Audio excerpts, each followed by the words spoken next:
100% tax complaints కూడా ఈరోజు ప్రాపర్గా లేదు. నేను ఎప్పుడైతే 2011-12లో ఒక అకౌంటెంట్ని తీసుకున్నాను, అప్పుడు అతను నేను 1% కంపెనీ అనేది రిజిస్టర్ చేశాను. అప్పుడు నాకేమన్నాడంటే, అరే సార్ 1% కంపెనీ మీరు రిజిస్టర్ చేశారు కాబట్టి పర్సనల్ అకౌంట్ కంపెనీ అకౌంట్ రెండు కూడా ఒకటే సార్, రెండు కూడా వేరు వేరు సార్ అని చెప్పాడు అతను. సో అందుకోసం కంపెనీ అకౌంట్లో వచ్చిన దానికి మనం జిఎస్టీ కట్టాం, ఐటీ రిటర్న్ కట్టాం. పర్సనల్ అకౌంట్ ఏదైతే వచ్చిందో దానికి జిఎస్టీ కట్టలేదు, ఎందుకంటే రెండు వేరు వేరు అని అన్నాడు. అండ్ తీరా వచ్చిన తర్వాత నాకు పెనాల్టీ రూపంగా ఒక బిల్ అనేది వచ్చింది. పెనాల్టీ ఎందుకు అని అంటే, పర్సనల్ అకౌంట్ పైన నువ్వు ట్యాక్స్ జిఎస్టీ కట్టలేదు అండ్ కంపెనీ అకౌంట్కి నువ్వు జిఎస్టీ కట్టావు, అందుకోసం పర్సనల్ అకౌంట్ పైన పెనాల్టీ అన్నాడు. ఆ పెనాల్టీ ఎక్కడికో వెళ్ళిపోయింది, మిత్తి పైన మిత్తి పడుతుంది, ఆడ ఇంట్రెస్ట్ పైన ఇంట్రెస్ట్. నేను తీరా అకౌంటెంట్కి పిలిచిన, అరే బాబు పర్సనల్ అకౌంట్ అనేది ఏదైతే ఉంది కదా అది జిఎస్టీ పడలేదన్నావు అండ్ కంపెనీ అకౌంట్ పడుతుంది అన్నావు అంటే, అవును సార్ అన్నాడు. సిఏని కూర్చోబెట్టి అడిపిస్తుంటే అది తప్పు అన్నాడు.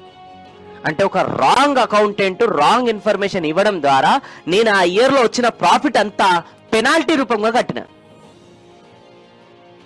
అందుకోసం మీ అందరికి రిక్వెస్ట్ ఏం చేస్తున్నా అంటే, హెల్త్ చెకప్ ఎంతైతే మ్యాటరో వెల్త్ చెకప్ కూడా చేయించుకోవాలి. దానికోసం మీరు సిఏ దగ్గరికి వెళ్ళేసి ఒకసారి కూర్చోండి. ఎవ్రీ మంత్ అన్నా ఎవ్రీ 2-3 months కన్నా ఒకసారి వెళ్ళి కూర్చోండి. మీ అకౌంట్స్కి సంబంధించిన అన్ని వాళ్ళ దగ్గర పెట్టండి. అకౌంటెంట్ని చెప్పింది నమ్మకండి గుడ్డిగా, వాళ్ళకి సగం ఇన్ఫర్మేషన్ ఉంటుంది. Half knowledge very danger. CA దగ్గర వెళ్ళి కూర్చోండి, అరే చూపెట్టండి, ఇగో నా ఈ అకౌంట్, ఇగో ఇది నేను ఎక్కడున్నా, నేను ఎంత ట్యాక్స్ కట్టాలి, నాకు ఐటీ రిటర్న్స్ అనేది ఇప్పుడు సంవత్సరానికి నేను ఎంత చూపించుకోవాలి, జిఎస్టీ ఎంత పెండింగ్ ఉంది నాది, ఒకసారి నాది ఆడిట్ చేయండి అని వెళ్ళి కూర్చోండి. లేదు అని అంటే తర్వాత పెద్ద పెనాల్టీస్ కట్టుకోవాలి మీరు. ప్రతి రూపాయి మీ అకౌంట్లో ఏదైతే పడుతుందో అది మీది కాదు. దాంట్లో నుంచి మీరు జిఎస్టీ కట్టాలి, దాంట్లో నుంచి టీడీఎస్, దాంట్లో నుంచి ఐటీ రిటర్న్స్ కట్టాలి, తర్వాత ప్రాఫిట్ మీది.